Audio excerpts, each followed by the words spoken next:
நம்ம நினச்சிக்கிறது வராது, யாருக்கும் தெரியாது, நான் ரொம்ப டேலண்ட்டுன்னு. ஒன்றும் இல்லை, கிருபை போயிடையா டக்கு டக்கு டக்கு டக்குன்னு எல்லாத்துலேயும் சரிவு விழுந்து கொண்டே வரும். ஒன்று மாற்றி அந்த சொந்த மனசாட்சிக்கு மட்டும் தெரியும், ஐயா ஆண்டவரே நான் தவறு செஞ்சுட்டேன்.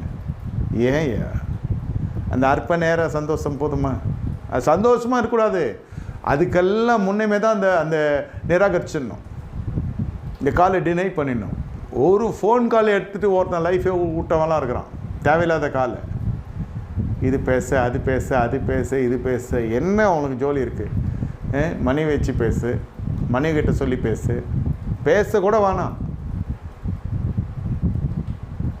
கான்டாக்ட் லிஸ்ட்டில் பாருங்கள், தேவையான கான்டாக்ட் மட்டும் வச்சுக்கோங்க, மற்றதெல்லாம் தேவையில்லை.